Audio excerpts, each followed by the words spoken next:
ಹಾಗೆ ಕೊತ್ತಂಬರಿ, ಹುಣಸೆಹಣ್ಣು ಸೊಪ್ಪು ಸಾಂಬಾರಿಗೆ ತುಂಬ ಚೆನ್ನಾಗಿರುತ್ತೆ. ಸೊ ಹುಣಸೆ ಹಾಕ್ಕೊಂಡಿದ್ದೀನಿ.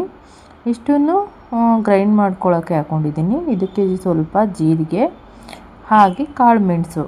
ಜೀರಿಗೆ ಕಾಳುಮೆಣಸು ಒಂದು ಸೊಪ್ಪು ಸಾಂಬಾರಿಗೆ ಬೇರೆ ರೀತಿಯ ಒಂದು ಟೇಸ್ಟ್ ಕೊಡುತ್ತೆ. ಸೊ ಅದಕ್ಕೆ ನಾನು ಇದನ್ನು ಹಾಕ್ಕೊಂಡಿದ್ದೀನಿ. ಖಾರ ನೋಡಿ ಹಾಕ್ಕೊಬೋದು. ಮೆಣಸಿನ್ಕಾಯಿ ಯಾವ ರೀತಿ ಹಾಕ್ಕೊಂಡಿರ್ತೀವಿ ಅದ್ರ ಮೇಲೆ ಮೆಣಸಿನ್ಕಾಳು ಹಾಕ್ಕೊಳ್ಳೋದು. ಇನ್ನು ಈ ಸೊಪ್ಪು ನೋಡಿ ತುಂಬ ಚೆನ್ನಾಗಿ ಬೆಂದ್ಕೊಂಡಿದೆ.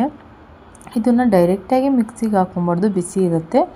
ಸೊ ಇದನ್ನು ಸೊಪ್ಪು ಸೋಸೋದು ಬರುತ್ತೆ ನೋಡಿ, ಅದರಲ್ಲಿ ಸೋಸ್ಕೊಂಡು ಈ ನೀರನ್ನ ಚೆಲ್ಲಕ್ಕೆ ಹೋಗ್ಬಿಡಿ. ಇದೇ ಸೊಪ್ಪು ಸಾಂಬಾರಿಗೆ ತುಂಬ ರುಚಿ ಕೊಡೋದು.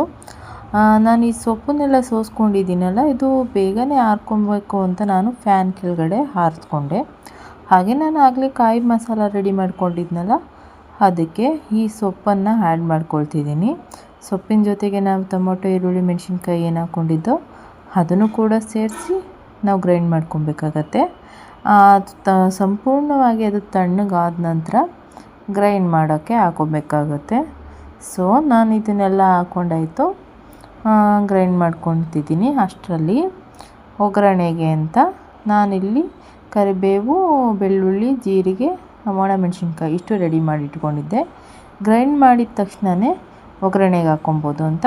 ಹಾಗೆ ಎಣ್ಣೆ ಲಿಮಿಟಲ್ಲಿ ಹಾಕ್ಕೊಂಡ್ರೆ ಸಾಕು.